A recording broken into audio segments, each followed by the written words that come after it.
law, gender, and religion. She holds a master's degree in international studies from the University of Denver's Joseph Corbel School of International Studies and a master's and PhD in sociology from the University of Notre Dame. So welcome, Shanna. Thank you so much for being with us this morning. Thank you. So as I said, I'm going to go ahead and play this video. So let me share my screen.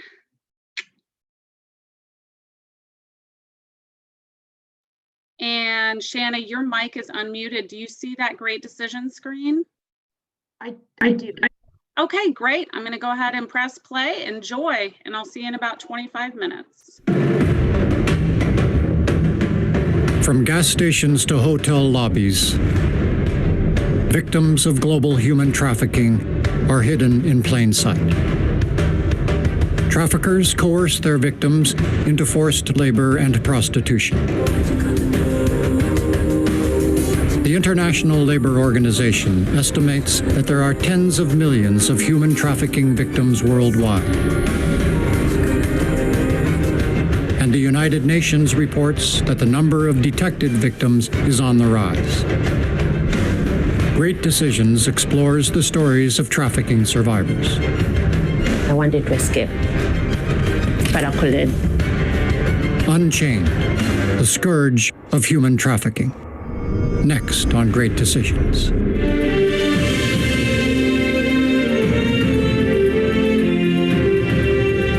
Great Decisions is produced by the Foreign Policy Association in association with Thomson Reuters.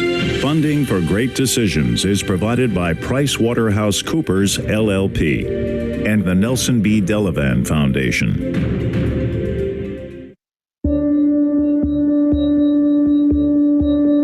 Human trafficking unites leaders across the political spectrum. In a few moments, I'll sign legislation continuing my administration's extensive efforts to combat the scourge of human trafficking. It ought to concern every person because it is a debasement of our common humanity. It is recognized as a major challenge for nations around the world. As part of my anti-trafficking work, I've met victims in Russia. I've met victims in India. I've met victims that have been trafficked from Mexico, victims in New York and New Jersey and all across our country. I've been on FBI raids where I've seen things that no person should ever see. Despite this attention, human trafficking is the world's third largest criminal industry, trailing only the drug and weapons trades. The experts say up to 40 million people a year are being trafficked. They're being moved essentially in slave status. The ILO estimates that approximately 5 million are held in forms of sexual servitude. I didn't know much about human trafficking myself. Man, when you look at the numbers, it's like 150-something billion. I mean, it's just crazy, the numbers, you know? Today, we announce the unsealing of sex trafficking charges against Jeffrey Epstein. You can't really define it to one section of the city or one section of the United States or one section of the world, really. It is a true global threat. Victims come from all walks of life, but it is often the most vulnerable who are preyed upon by traffickers. Those who have experienced violence in the past are particularly susceptible. My childhood was very dysfunctional, with a mother who was trying her hardest to make ends meet for us. I was born in Kenya, in the village of Kakamega. Since I was born, my life wasn't that good. My dad was sick, stroke like for 20 years. My mom couldn't come with us to go get some money. So I ended up dropping school. I grew up in Belgium, and I was born in 1963. My mother was not well.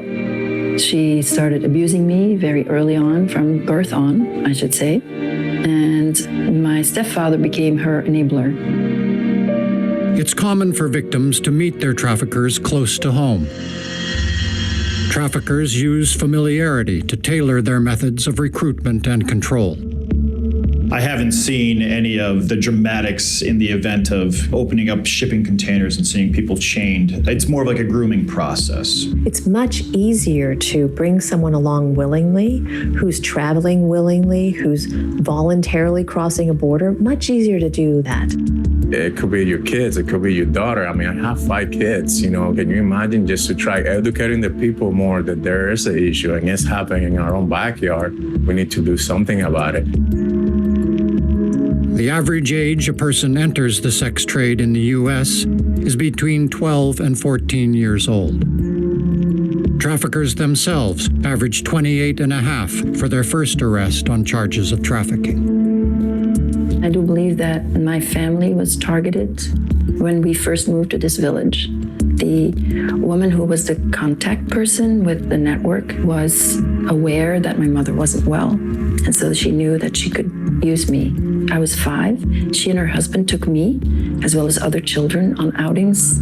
It started when I was much younger, when I was like 13, 14. Most of the clients who are sex trafficked that we work with have come into it through a romantic relationship. And over time, as the rapport is built, you have this emotional attachment between the future victim and the trafficker.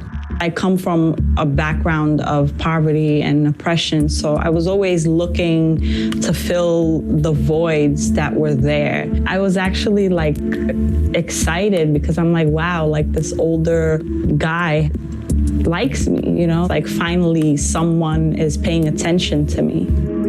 Many victims are sexually assaulted by traffickers. I didn't like a woman, and the husband raped me.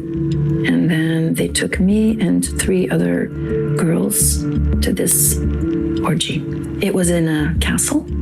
I was taken out by someone who was acting as some kind of a middle person, and he raped me. Labor trafficking victims are often coping with financial challenges. Most are foreign nationals, compounding their vulnerability. The number one thing that we see for our labor traffic clients is the desire to provide for their families. I get pregnant in an earlier age. I went back home. Now it's like I bring a lot of problem to my parents. My dad is sick. My mom is there. Now I have a baby. Many labor victims are recruited through well-known channels for what they feel are legitimate jobs.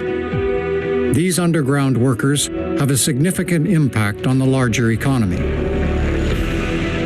It is estimated that forced labor generates billions for the private economy globally. All of the goods and services that we buy have the potential to be tainted by forced labor. I went to Nairobi City.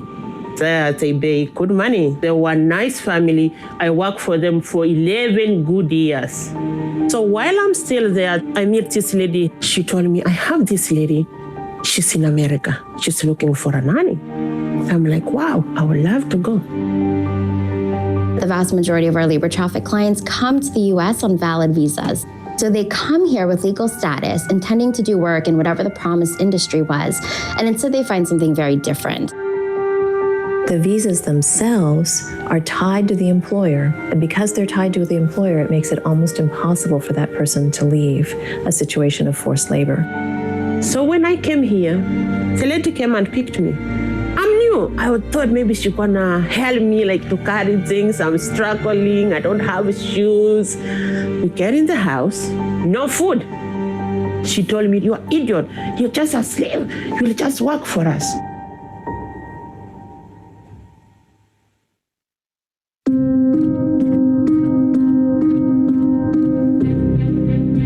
Once a victim has been ensnared, there can be a feeling that there's no way out. It went at first from feeling loved and accepted to then being kind of scared, like, wow, this is really happening. I got numb pretty quick. It just became a new normal. I was abused a lot.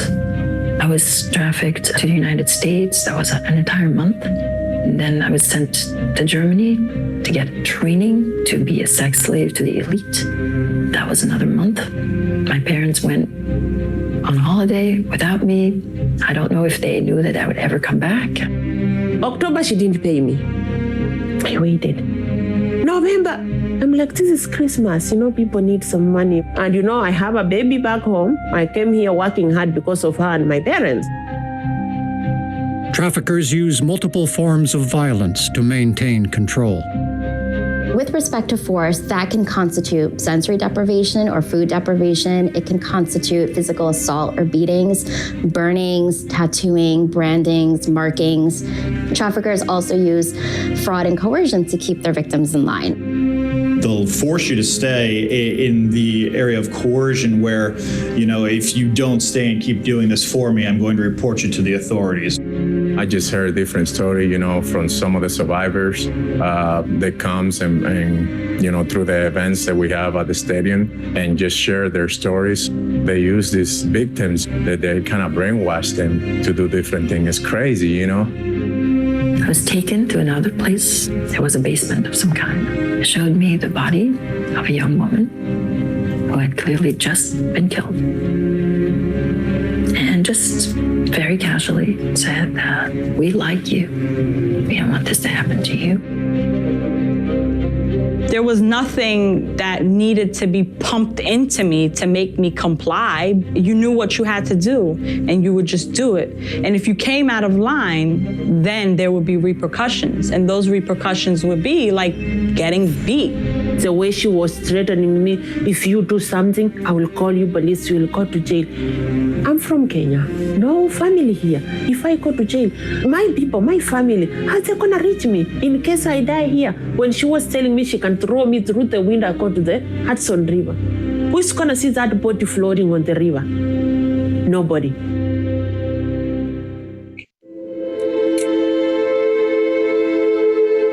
Victims often fear law enforcement as much as they fear their captors. A criminal record for prostitution negatively impacts the victim's ability to work, find adequate housing, and be an accepted member of the community. We do see a lot of sex traffic clients who are arrested for prostitution, which is illegal, and they're not immediately or ever identified as sex trafficking victims. I actually did have run-ins with the law on multiple occasions, and law enforcement, they were just so brutal and nasty, and as if I was like a killer or something. I was 6, 7, 8, 9, 10, 11 years old, so I thought that I was a shameful human being, that I was worthless, that I was the lowest of the low. So the idea of going to tell someone was just the farthest thing from my mind. Labor victims, far from their country of origin, are very conscious of their lack of status in their new home. Physical and mental health decline rapidly for many victims. So, bad luck, I got sick. She came to the room, why you're not waking up? I'm like, I'm not feeling okay. I was just crying, I'm shivering. Well, I'm sick and I'm trying to work. I'm sick, I'm trying to work. I'm sick, I'm trying to work. How am I gonna do? There is physical violence on the forced labor side, but there's also violence of neglect. There are cases of domestic servitude where people walk out of a house after 10, 15, 20 years of being held in forced labor in that house, and they need $20,000 worth of dental work because their teeth are all falling out, because traffickers definitely don't take you to the dentist, but they also don't give you a toothbrush.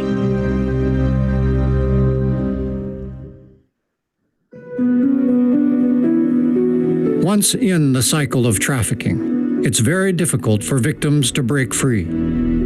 It's hard for victims to know whom they can trust. With no one to turn to, at times only a lucky turn of fate can bring freedom. And so you can imagine that if you've been trafficked, you've been potentially held against your will, or you've had threats made against you and your family, you've been threatened to be turned over to law enforcement, you've been physically assaulted, you've been confined. Clearly, there's a lack of trust there with people you don't know. For Lisa, that turn of fate came after 4 years of being sex trafficked. An arrest helped her connect with Safe Horizon, an organization that assists trafficking victims. The caseworker from the program was there, and she gave me her card. Anytime you would get locked up, your pimp would be nearby to take you home. The next day, I was supposed to go in to the program. And that very next day, he was arrested for unrelated matters, nothing to do with trafficking. So that's what gave me the courage to call. Annika broke free with the help of one of her abusers after being trafficked for 5.5 years. He arranged a deal to get me out. He told me that I should never take money to sleep with anyone, never do it. I should go to Paris, London, New York. That's how he said it. I should marry. I should forget what happened. I should never speak about what happened. I should forget him. For Susie, her constant illness eventually became too much and she had to see a doctor. That doctor's visit proved to be a turning point. Susie endured slave labor for 2 years. She was also helped by Safe Horizon. And the doctor started asking me my question, why are you here? Before I say, I started explaining my story first. Then I feel like it's touching him, that story. Then he was like, wow. Before I start even treating you, let me call this number. He went to the phone, he's calling Safe Horizon. We found it really critical that we train medical providers because they're on the front lines for identifying possible victims. We've seen cases of trafficking victims who've become ill and they've been literally dumped off at the emergency department, like dumped by the back door.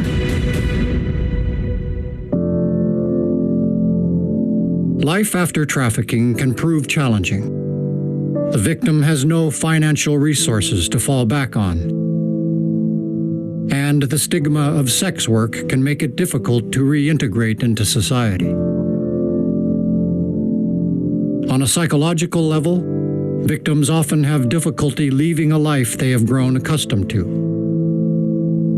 The stigma of the sex industry, not just in the United States, but across the world, is so potent that the added trauma of having been forced to engage in work that is in most places illegal, I think makes it harder to escape, and it can make it very difficult to recover. It was very hard. It was extremely hard. You get used to a certain code of conduct when you're in the life versus when you're out of the life in the square world.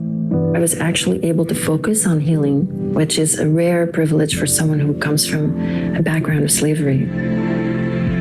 I spent 30 years just to heal.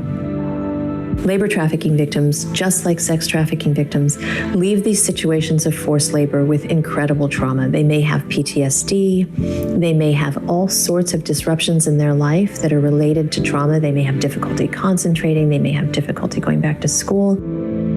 I don't have any course. I don't have any certificate. I don't know if I can, but I want to pay rent. I have my daughter. I have a granddaughter. I have my mom. So I'm working. I'm a hardworking woman. I work 7 days a week. While all 3 women have been able to reconnect with their families, the toll trafficking has wrought on their relationships is immense. I did not speak to my mother for most of my adult life. I just called the number that I had. She picked up the phone, and I called to forgive her.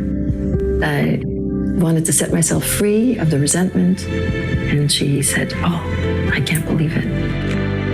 I've forgiven people of my past. I don't have that anger and resentment no more.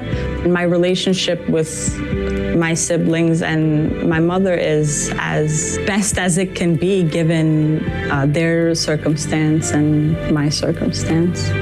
I didn't see my daughter for 2011, 12, 13, 14, 15, 5 years. So I waited, and then I just smelled African food, the smoked fish. That food smelling is from home. I saw I jumped at the airport. It was so nice, so happy. Despite everything, they remain optimistic about the future. I would like to go back to school and pursue social work mixed with law. I would like to represent the underprivileged because I have not had that. I've learned so much that's really important, and I feel is really important for my soul to learn. Lessons about love, lessons about what love really is, that I would have never learned if it wasn't for the hardship that I endured. But it's cost me, it's cost me everything. It's a miracle that I'm alive.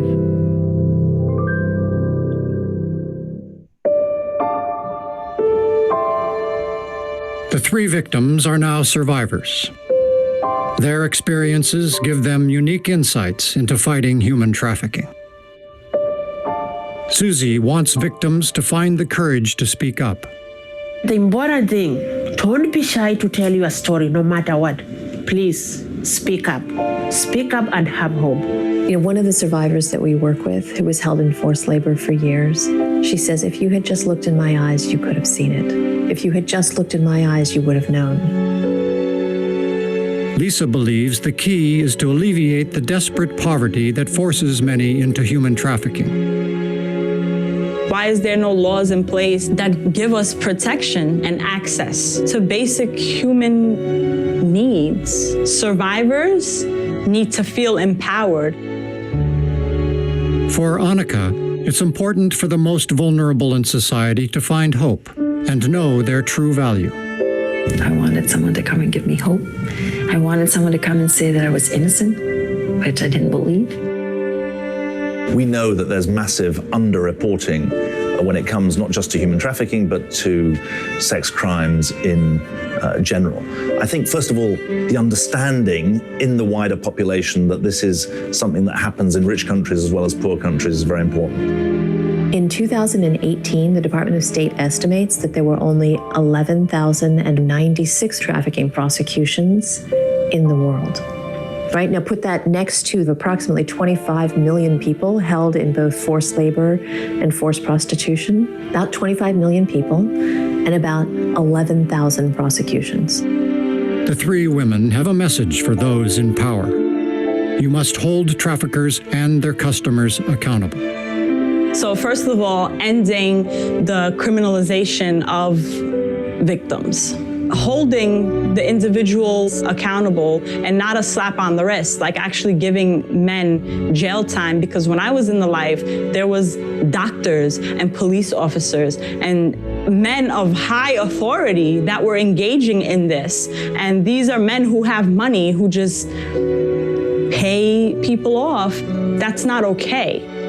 When it comes to specific individuals of a certain class, whether it's through their money, wealth, on my side with the federal government, I mean, we'll prosecute anybody. I don't think you can really be completely blind to this problem. Keep your eyes open and then tackle the problem of sex trafficking at the source. The number of prosecutions for forced labor in the entire world, estimated by the State Department, are approximately 450 in the world. So when you do the math shows you that if you're going to traffic people into forced labor, you are going to enjoy almost complete impunity.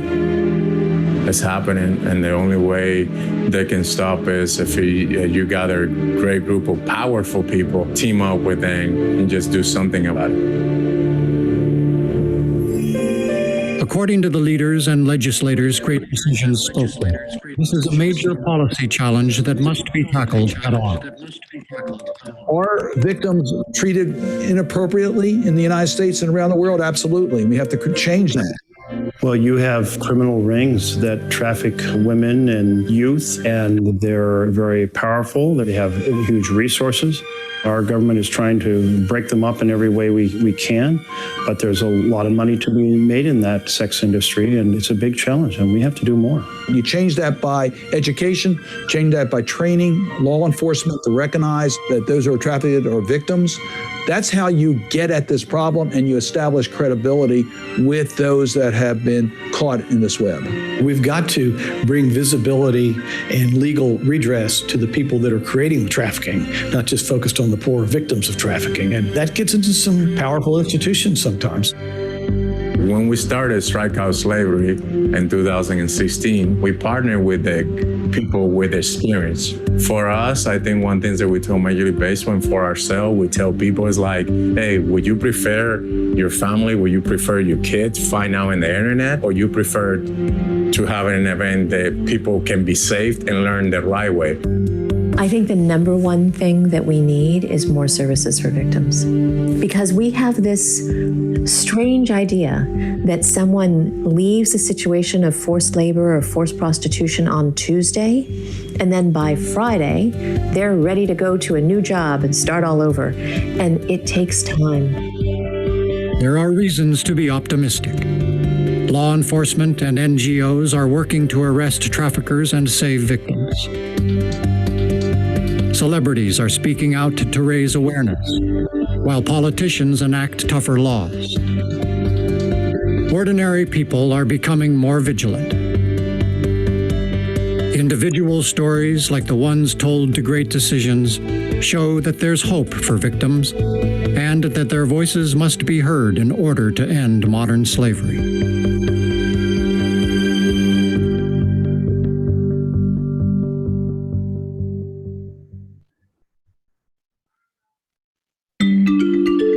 Great Decisions is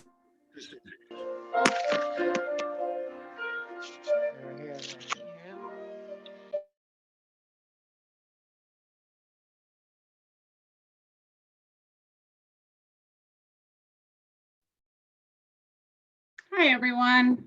Thanks for your patience. I discovered a new Zoom glitch this morning, so I maximized the screen that the video was playing on, and what that does is it actually captures the whole screen. And so you were seeing some gray boxes, which was me monitoring the class. So the flip side of that is seeing a video with some, signage around it. And I think that's probably the way to do it again next time. Anyway, with no further ado, I will turn it over to Shanna Corner. Enjoy the rest of your class. Do you want to go ahead and share your screen? Yes. Okay. Do that real quick here.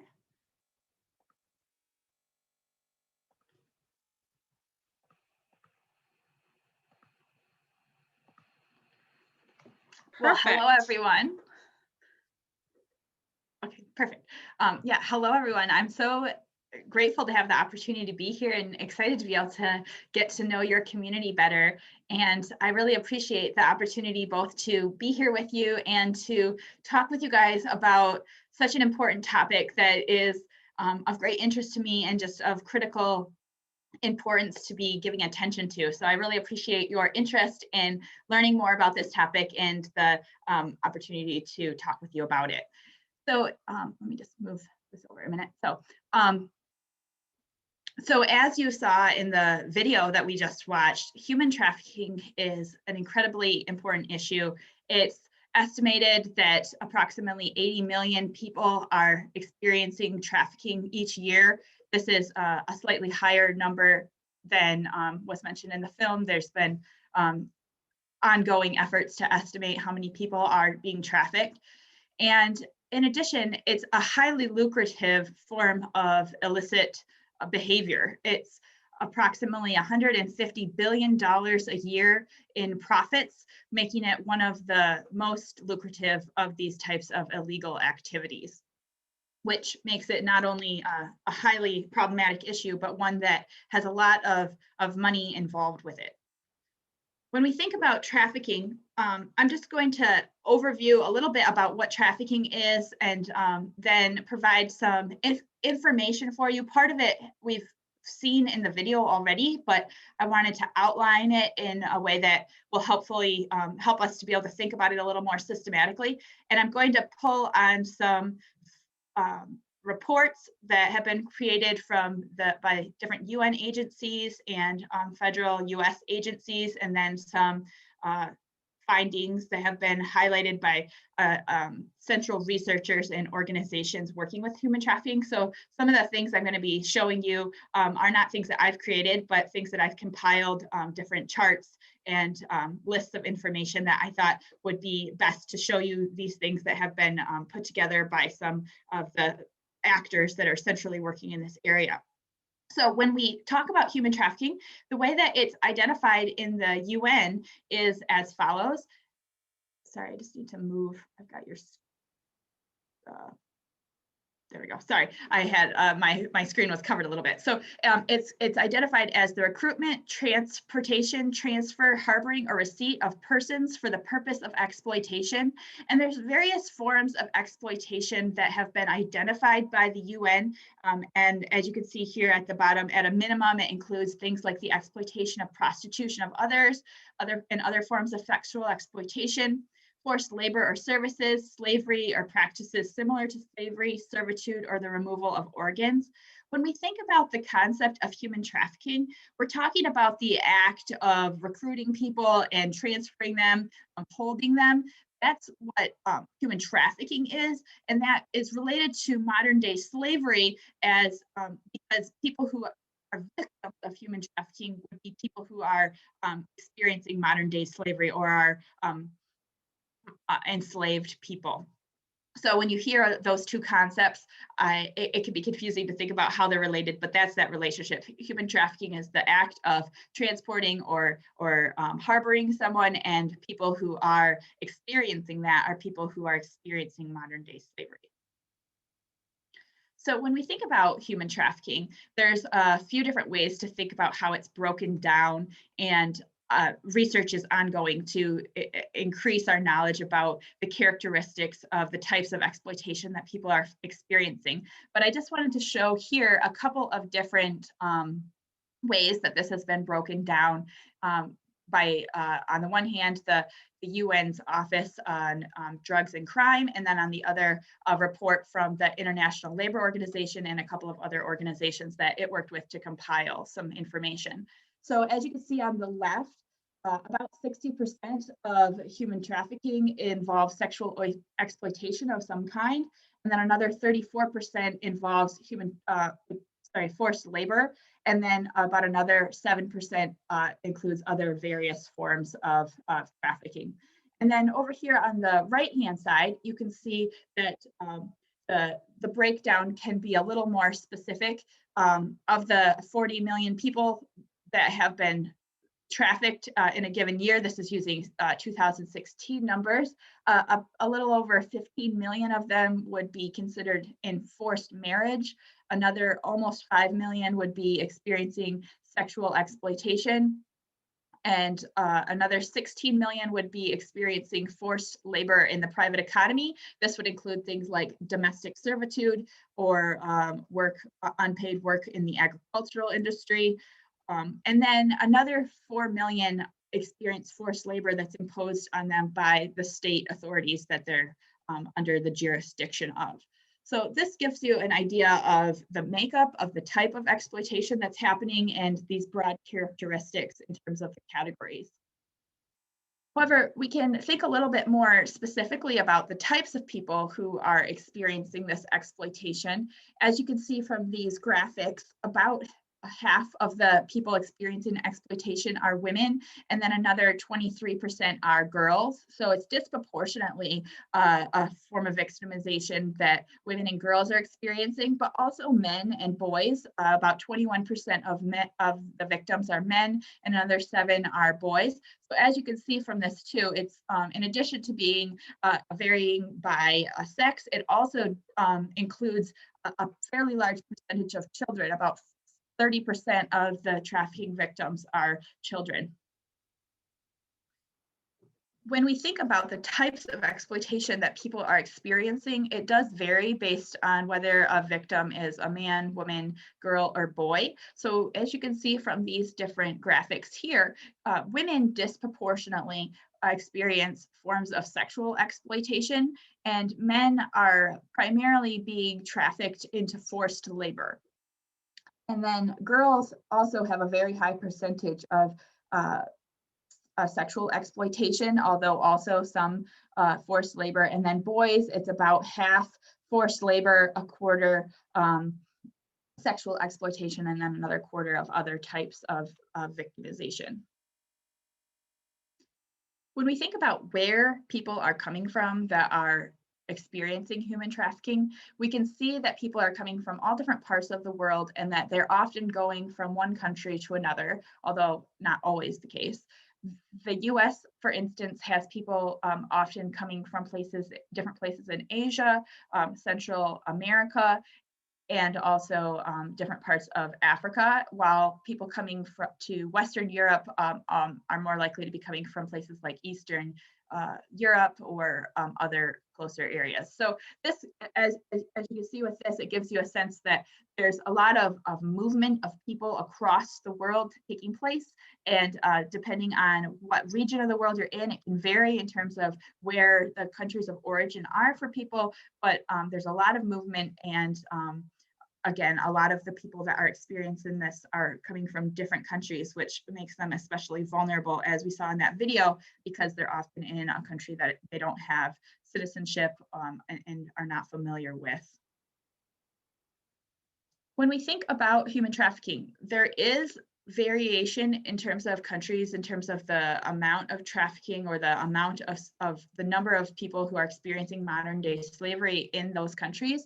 However, it is also something that is virtually in all parts of the globe. So in almost all places, you'll find people who are experiencing this, and that includes all of the states of the US. So on the one hand, it's important for us to be thinking about ways that this could be addressed at the global level and across countries, but also it's important for us to be thinking about ways that it can be addressed within our own backyard and actions that we could take in a more immediate way. There are many conditions that can increase the likelihood that human trafficking will happen. I'm just going to outline a few of them that have been mostly identified by a variety of different researchers and organizations. We know, for instance, that one of the underlying causes of human trafficking is greed, which would be based on the types of greed that people who engage in human trafficking have to be able to exploit people and to make money off of them. And then also the demand that exists for cheap goods, both in terms of overall consumption of consumers, but also businesses that want to use goods that are cheaper to get, and then a willingness to have these goods without demanding to know where they're coming from. It often can be very difficult to follow the trail to figure out whether or not different products that are being used are being produced without unpaid labor or without exploitation, both because it's hard to find and it's hard to, it could be difficult to define these things, but the fact that there is not a demand to verify that goods are not being produced without these types of exploitation allows it or makes it more easy for them to continue to be created without oversight. In addition, more broad factors that can help to create conditions for human trafficking include the massive population growth that's happened in the world over the last several decades, the increase of people, especially in places that are more developing settings. So there's a lot of vulnerability that's being created as there's more population growth happening than there is economic growth. So people have difficulty getting jobs, and there's a lot of vulnerability in that regard. In addition, discrimination is a factor that is really important to take into account. As you noticed with the graphic that I showed you, with there being a high percentage of victims being women and girls, the fact that there is gender-based discrimination that can make women more vulnerable and also increase demand for things like the purchase of sex can increase the likelihood that people will experience forced for sexual exploitation. Similarly, there's other types of discrimination that can happen in terms of people's racial and ethnic communities, and that vary by country. So just discrimination against different groups of people can make them more vulnerable. Also, migration can make people more vulnerable. They're in places that they are not familiar with. They aren't familiar with the spaces, and that they often are being pushed to migrate based on factors that are troubling, such as unsafe places to live or natural disasters. So people who are in these transitional periods of their lives, and often in disadvantaged positions that can be taken advantage of by people in various positions along their route of migration, can increase the likelihood of human trafficking. And also just corruption in governments, whether it's turning a blind eye to the practice of human trafficking or actually contributing to it. As we saw earlier, there are countries in which forced labor of people within the countries happens. And then also there may be law enforcement or other people in the government who are actually either engaging in the practice of human trafficking, or again, just allowing it to happen without much prosecution. And then even in places where there are laws on the books and efforts to not have corruption, that there often can be a lack of actual enforcement of the laws, or low enforcement of the laws, low penalties. So all of these things create conditions in which human traffickers have an easier time engaging in human trafficking, and people are more vulnerable to it. In addition to these broader social type of factors, there's also individual characteristics that can make individual people more vulnerable to being trafficked or experiencing modern day slavery. So poverty is a big one, as was highlighted in the video. Being in a position of poverty or deprivation makes people have a need to look for work and look for opportunities that may be more risky or might require them to go to different places that they're not familiar with and don't have a social network. So poverty is a really central factor that can make someone vulnerable. In addition, as Kevin Bales and his associate have highlighted, the fact that people have a desire for a better life and are looking for opportunities to better their lives and to escape conflict and oppression are also driving factors that can make people more vulnerable to being trafficked. Because if you're looking for those types of opportunities and you're trying to get out of challenging situations, traffickers can take advantage of people and in those positions. Also, as mentioned before, belonging to a more oppressed group, or a group that is a category that is more likely to be discriminated against, puts people at a disadvantage. Similarly, previous abuse is a big factor. We can see that, for instance, with women and girls who are being exploited in terms of sexual exploitation. If they've experienced previous abuse, they're more likely to be victimized in that way. And also, people who have mental health challenges are more likely to have vulnerability in this area. I just wanted to highlight this quote in terms of people's motivations for engaging in the types of work or engaging with people who become traffickers, to help us think about the fact that often this the conditions that people find themselves in and the actions that they take are often laudable. So we can see here in this quote, it says, the motivations that people have are often to escape oppression, to better provide for their children, to make a new start, or to gain new experiences in education. So again, the reasons that people at an individual level are engaging in actions that can put them in the line of being trafficked are often the kinds of factors that we would see as positive, of trying to better their lives, trying to help their children, and things that we need to think about how these things could be addressed in a way that helps them to avoid trafficking rather than finding themselves caught up in it. as highlighted in the film, there's a lot of different ways that people who are engaging in trafficking can control people and keep them in that position. This is a list that was created by the U.S. Department of Health and Human Services. So the kinds of things that can influence people's or keep them trapped in these situations include things like debt bondage, where the trafficker says that a person owes them money. Often that could be just based on the fact that they brought them to the country, that the destination country. They could start out by saying that they owe them money and that they're in debt to them, and then it'll become an ongoing snowballing cycle where people continue to try to work off their debt, but they can never get out of it, and so they become trapped in that way. In addition, there's isolation from the public and from their family and community, which makes them more vulnerable. The confiscation of identification documents is a really big factor. Whether someone has come into the country legally or not, if their passport or other identification documents are taken from them, which is very often the case, makes it very hard for a person to feel like they can leave and to take the step to leave.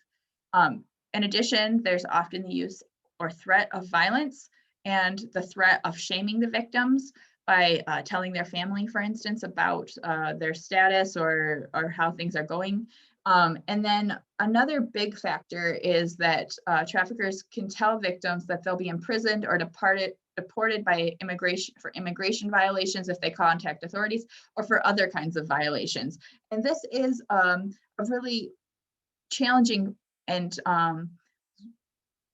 fear-producing form of threat, because often people are in countries or are in situations where they are in a vulnerable position in relation to their immigration status, or they are engaging in actions that would be considered illegal because of what their traffickers are forcing them to do. So they can be both very scared about that situation and have legitimate concerns that they might be seen as a criminal and then not taken seriously. In addition, as I'll mention in a minute a little bit more, they can also have a lot of fear of different law enforcement officials based on their previous experiences. And that was highlighted in the film as well.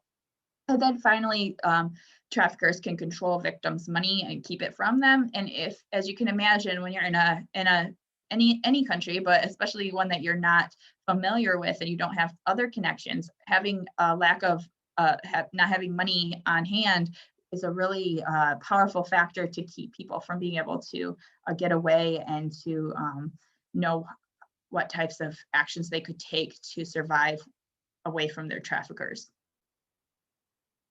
And as I said, that's a list from the U.S. Department of Health and Human Services, so you could look that up if you want additional information on that. So now that I've highlighted these different characteristics of human trafficking and some of the other related factors related to it, I just wanted to outline some of the laws that are in place that address human trafficking, particularly in relation to the US, just to give you a sense of the framework that we have. And then also to highlight that this is a really relatively new area of legal attention. So as you can see from these different laws that I'm going to mention that are coming into force in 2000 or after, the actual identification of human trafficking and modern day slavery as a distinct crime is quite recent and is only in the last couple of decades getting increased attention and increased training in terms of different law enforcement agencies, for instance, in how to address it and actions that should be taken to help victims and prosecute traffickers. So the first main UN protocol on human trafficking was created in 2000 and came into force in 2003, as you can see. And since then, it has had a very large percentage of UN member states, 178 of them have ratified this protocol. So that's very encouraging to see, but there does continue to be a gap between the signing or the support for this type of global level protocol and the enforcement of the different articles that would be in it. Similarly, other UN level there's UN treaties and other protocol statements that have been created against human trafficking that are also enforced, that help to define human trafficking and the action states should take, but there continues to be a lag between these ratifications of these treaties and then actual movement on the ground. If we look in the U.S., for instance, we can also see that the main U.S. Federal level law on human trafficking came into effect in 2000. It's the Victims of Trafficking Violence Protection Act of 2000, and it's been renewed and expanded over time. And at the individual level of states, so across different US states, there were very few states with laws on human trafficking around the time that this federal level law was put into place. In 2000, a recent study found that there was 2 states with laws on the books, but there was a rapid increase to over the next 10 years. So by 2013, all 50 states in the US had laws against human trafficking. However, the nature of these laws differs across states. So the level of penalty for the act of trafficking varies quite a bit. And also there's variation in terms of whether or not states law provide resources for assisting victims or funding for things like task forces or for training of law enforcement, and whether or not there's a mandate for law enforcement to have training, which is quite important in terms of whether or not people will be prosecuted, and then whether or not victims will be identified. So this recent study that looked at these variations across states found that having harsher laws on trafficking does make a difference in whether or not there's more prosecutions taking place, and then having more resources for these different types of things is really important, both for helping victims as well as encouraging more law enforcement activity. For instance, if we've had more training of law enforcement agents to know that they have jurisdiction over arrests for human trafficking, and then what to look for instance, this helps to actually increase the rate at which people are actually being identified and assisted. So here's just a few challenges that I wanted to highlight in terms of the prosecution of trafficking victims. We've got the nature of the crime makes it a little bit more challenging than some other crimes to identify. So it's not like, for instance, undocumented agricultural labor or prostitution, where you can easily identify that this is taking place. Rather, people often would be engaging in activities like those, but then there's this underlying factor that's driving their action. And so the fact that this is this more hidden form of crime makes it harder to automatically see, and requires different types of ways of investigating and identifying victims than in these other forms that would be easier.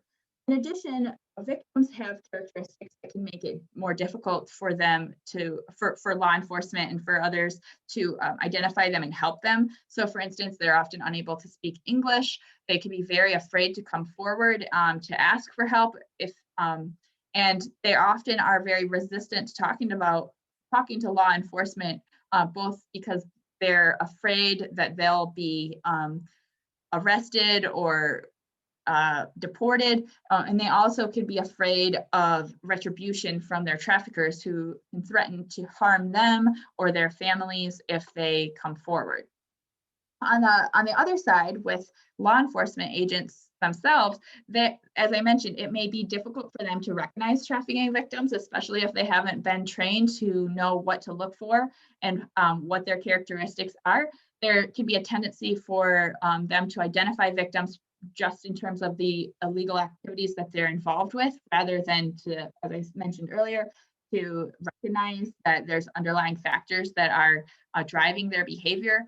And so these kind of things can make it harder for them to see trafficking victims for what they are. And there can also be weak penalties or a lack of resources that are in different laws, like based on in different states. So this can make it harder to prioritize investigation and prosecution of trafficking, and also to provide trainings and resources for them.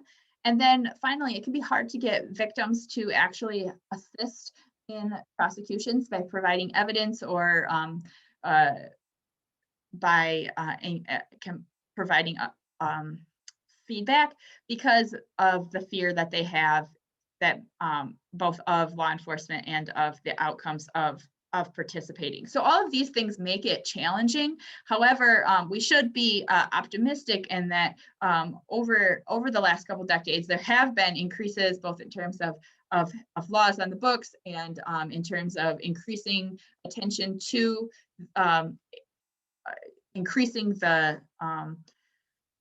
robustness of laws and increasing trainings. We can see that even in Michigan, for instance, like over time, there's been increases to the laws themselves that are here. And then there's trainings taking place and investigation of the situation at hand. And so we have reasons to be hopeful that there are more people getting identified and more attention being given to this issue, but we need to also recognize that it's an area of need for increased and continued attention, and there are a lot of challenges. So to come closer to the end here of this talk, I wanted to give you some information about signs of trafficking and steps that you can take if you see someone who may be trafficked. Here's just a list from the U.S. Department of Health and Human Services of some of the characteristics that you might notice about people who may potentially have been trafficked. So this would be things like evidence that they're being controlled, evidence of an inability to move or leave their job, bruises or other kinds of battery. This could be especially notable, for instance, if you're someone who's working in a healthcare setting, fear or depression, not speaking English, coming from different countries where victims are more likely to be coming from or coming through, and then a lack of a passport or identification documents. So these are the types of things that can be red flags and help to raise the suggestion that someone may have been a trafficking victim. And of course, this is all very heavy and hard to think about, in that this is such a massive issue, and there's so many factors that contribute to it. But there are things that we can take as individuals, and when many people work together, as is often said, it can help to create change. So these are just some steps that I wanted to highlight. First, just getting increased understanding of the issue of human trafficking, as you guys are doing today, and then helping to raise awareness both within the community broadly and among those who would be at higher levels of risk is very important. So education and awareness raising. There's various books and other information that can help at the individual level to gain more knowledge about that. So I'd be happy to highlight a couple of those later if you have an interest. Also, financial support and more broader support for organizations that are working against human trafficking.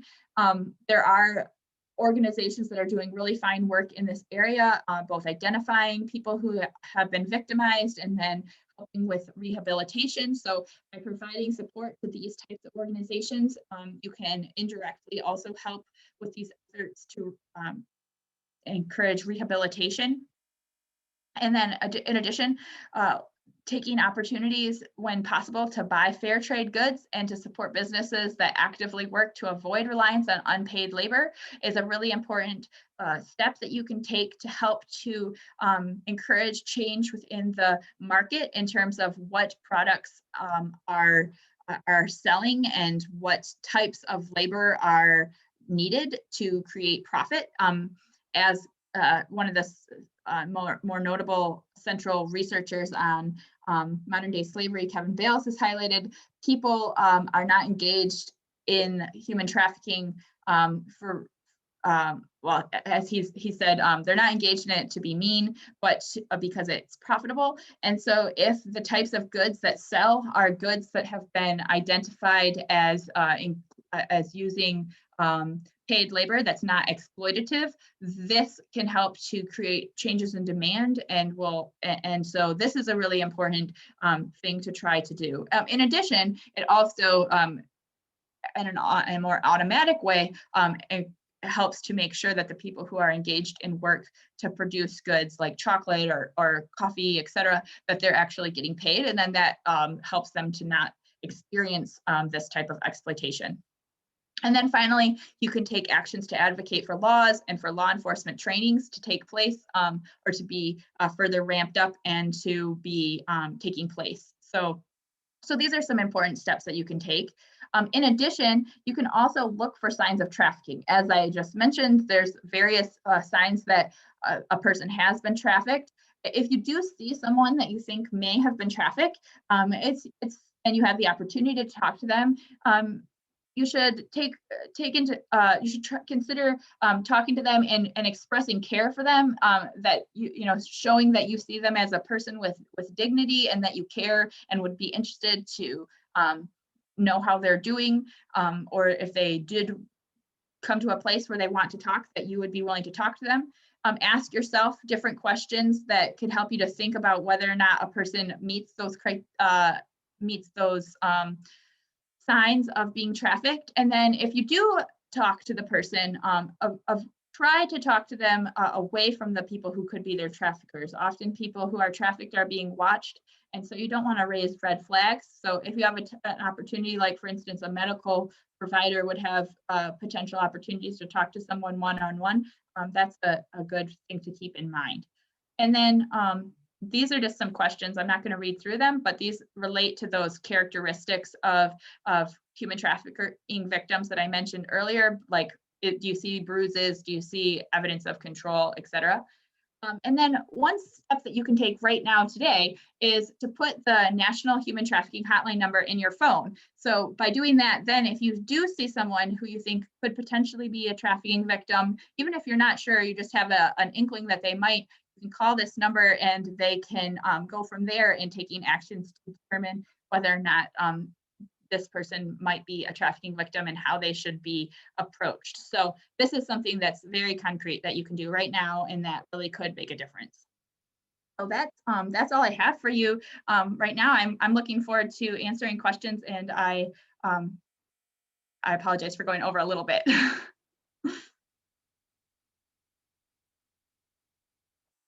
Thank you so much. That was incredibly compelling.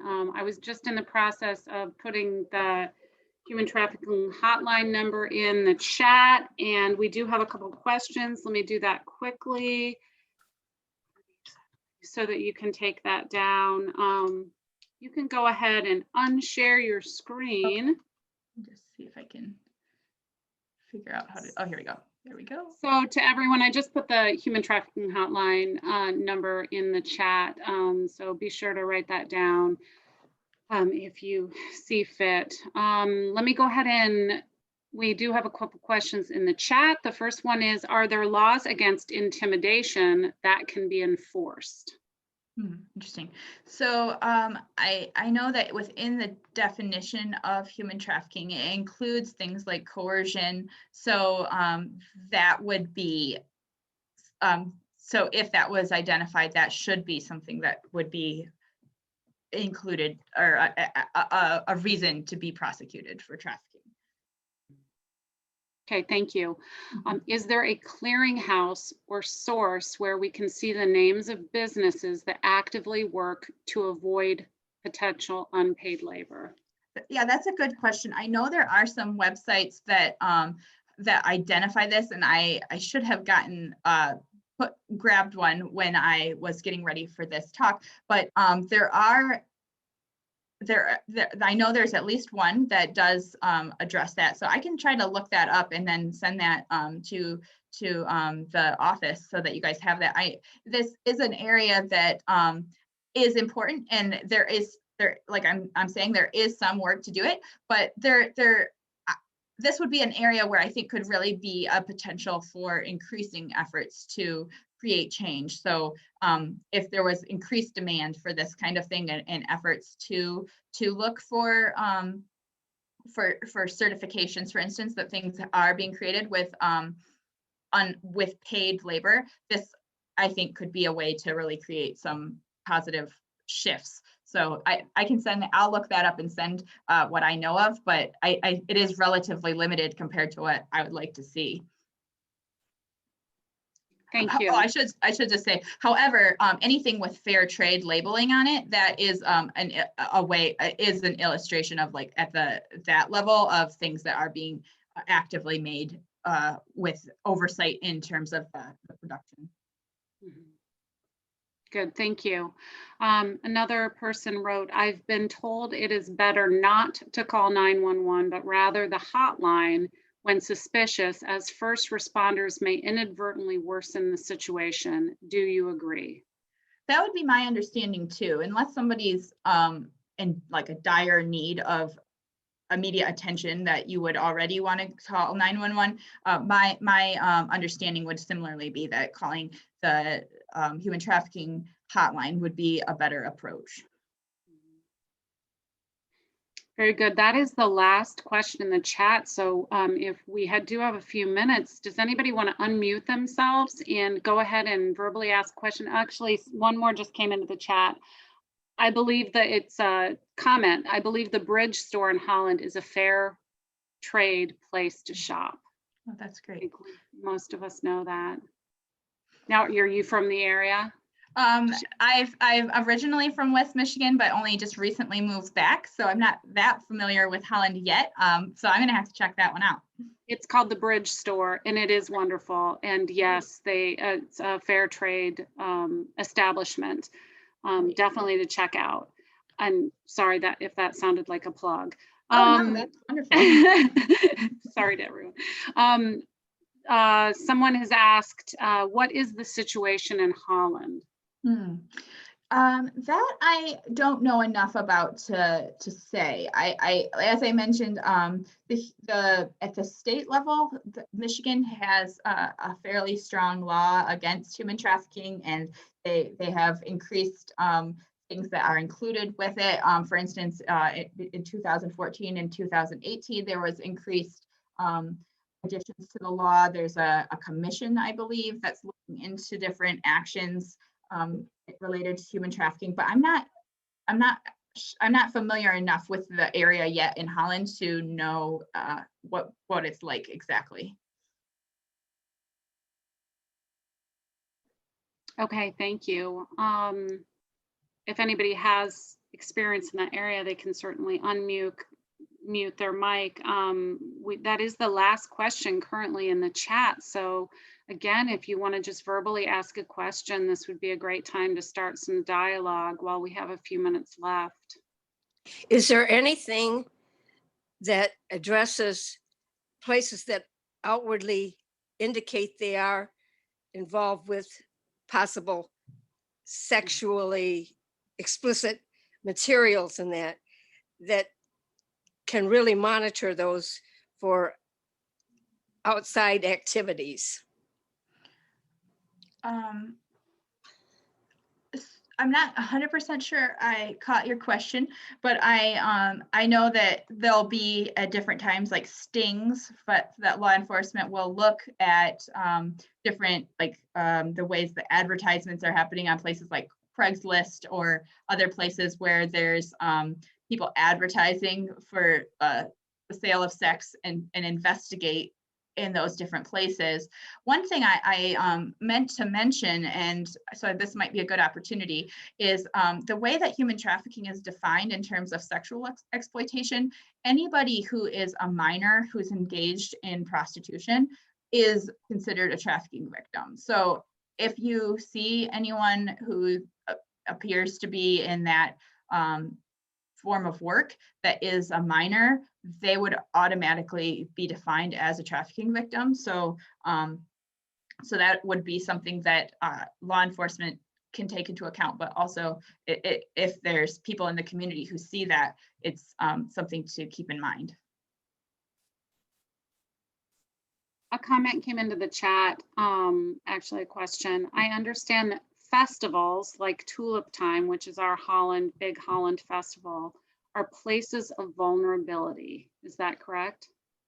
Yes, there's been I've seen various arguments about whether or not it's more specific to human trafficking versus the sale of sex broadly, but I think that it's safe to say that those kind of events, I'm not sure if the Tulip Festival, but like big events like the Super Bowl is often discussed, can be settings where there's a higher demand for sex work, and that is often tied to exploitation. There's various approaches to how people see sex work in general as inherently exploitative, which is how I would think of it, versus involving human trafficking, where it would be a more limited way of thinking about it. But either way, when there's these kind of big events, there can be a higher demand for sex, the sale of sex, and then that can be tied to human trafficking or modern day slavery involved in that area. Thank you. I have a question and a comment. Someone said, thank you for addressing such an important topic. It can be so tempting to avoid confronting this topic because of its inherent sadness and horror. Well, thank you. I appreciate that. And I would, I'd like to mention, there is, as I already said, it is a terribly heavy topic. It's very sad and hard to think about. It's difficult. It's really difficult to think about the enormity of it, but we do have a lot of reasons for hope. There's a really great TED Talk by Kevin Bales, one of the key researchers in this area, that I thought you might find interesting if you are interested in learning more about human trafficking and modern day slavery. So that's right on YouTube. It's, I think, 18 minutes. But in it, he talks about how even though we have this huge proportion of people in modern slavery today, it is the lowest percentage of the population in history, and there's increasingly stigma attached to this practice and increased efforts to try to address it. And I think that these kind of cultural norms that make that identify forms of behavior as trafficking, right? Like rather than just seeing, for instance, people who are engaged in sex work as criminals, rather recognizing that they may be in high positions of vulnerability and that they're being driven by factors that are outside of their control or that are highly challenging for them. Like these shifts and ways that things are being identified and thought about can create opportunities for change. And similarly, at the global level, when there's demand for change that is tied to things like aid policies and things like that, there can be motivations to create change. So it is really hard to think about, and I appreciate this opportunity to talk to you guys, or all of you, but also I think there's reasons for hope, especially if we as a community make an effort to keep it on people, on like the minds of people who of those who have positions of power. Another thing I was just going to mention, in addition to Kevin Bales' TED Talk, he also has a book called Disposable People. It's a little bit older, so some of the statistics are not as current, but it's also another resource if you're interested in just learning more about this topic and getting more familiar with it. Thank you. Somebody asked, would you please provide a list of resources where to donate to in West Michigan? Yeah, so at the larger scale, a couple of organizations I could mention would be Free the Slaves is a good organization, and then the International Justice Mission. And then I am not as familiar with some of the organizations in the area to feel real comfortable recommending them, but I know that I think it's Pine Rest has a organization or has some work that they're doing. So I could check into that and make sure I'm saying that correctly and send that to you. But those are a couple of the organizations at the broader level that are, or I'm sorry, like the state level that are, sorry, when I say state, I mean the US, like I'm used to talking about states as like federal level, that are a couple of really good ones. So Free the Slaves and International Justice Mission. Where does the onus of hiring illegal aliens fall into this? Are they people that would employ them part of a trafficking? Or what? It can be the case. As that video mentioned, a lot of times people do have legal visas for work when they come in, but they are tied to the employers, which makes it difficult. But then they could become that their status could lapse, so they could become undocumented, or they could be smuggled into the country and then they are at an extra vulnerable position because they don't have legal status. So that does happen, and so it is bound up with it. Thank you. Someone put in the chat, for young adults, study abroad and au pair opportunities, are these sometimes vulnerable situations? Well, there's, I'm not familiar enough with the statistics in this area to feel completely comfortable answering, but it is an area, anytime that someone is traveling, especially if they're younger, into an area they're not familiar with and don't have connections, it's a potential space that needs to be, make sure that you know where you're going and who you're going with.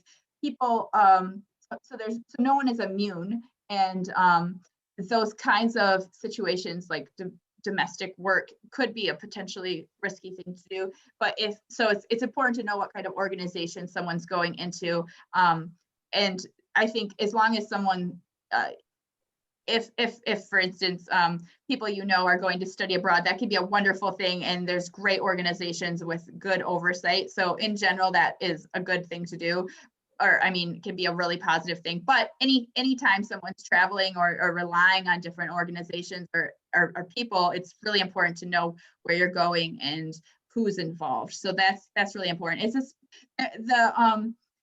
those types of promises of things like going abroad to travel or to work, if you're in a position of more vulnerability, like you're coming from a country or a setting where there is where you're more in a desperate position, those kinds of promises can be used as carrots to get people. So they think that they're going to a legitimate work situation like nannying or to get an education of some kind, and then they find out that it's not really happening. So there can be that, but I don't want to discourage like the use of actual studying abroad and that type of thing more broadly. We have to take into consideration how much money is power.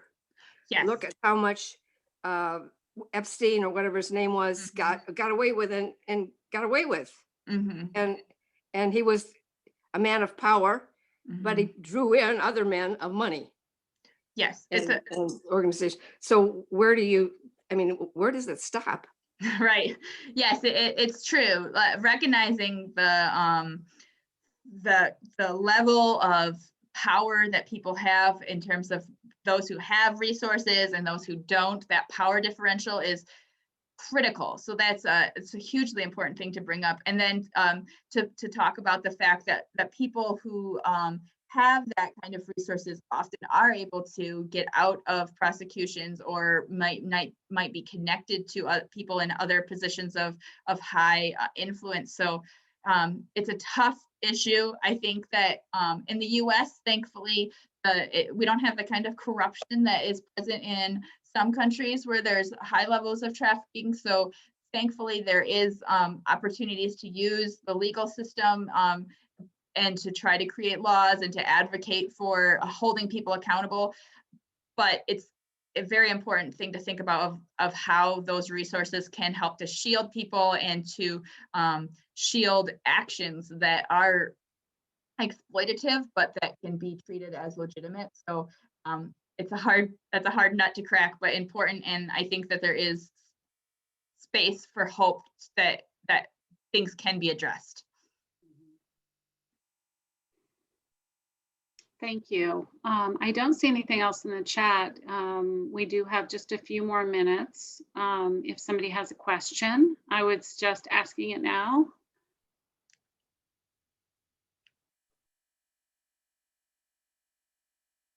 Just writing a couple notes of things I can get for you guys. Yeah, we appreciate that. And I'll be sure to forward any information. You can just email me directly. I'm just timmer@hope.edu. My first name's Susan. Great. And anything you send me, I'll just forward out to the class list. Great. Well, just in closing, I have really enjoyed having this opportunity to get to know all of you and to get to know more about this program. It seems like just a fantastic program to be involved in. So that's wonderful to get to know all of you better. And I really appreciate the chance to talk about this topic that's really central to my interests and something, as I mentioned, that is just so important. So thank you guys all so much. And thank you for your interest. Yeah, well, we at HASP thank you so much for taking time to discuss this important. So I see a couple virtual claps. Anybody who wants to go ahead and give her a round of applause if you are unmuted, muted. We just appreciate people like you coming into the classroom and helping shed light on these important topics. So well, thank you. So I will go ahead and if somebody wants to unmute, do it now. Otherwise, I will be closing the class in just about 30 seconds. So Shanna, do you need to connect with me after class or? I don't think so. I will pull up those resources that I mentioned and I'll send those to you. And I think that will be great. I hope everyone has a wonderful day. Great. Thank you so much. We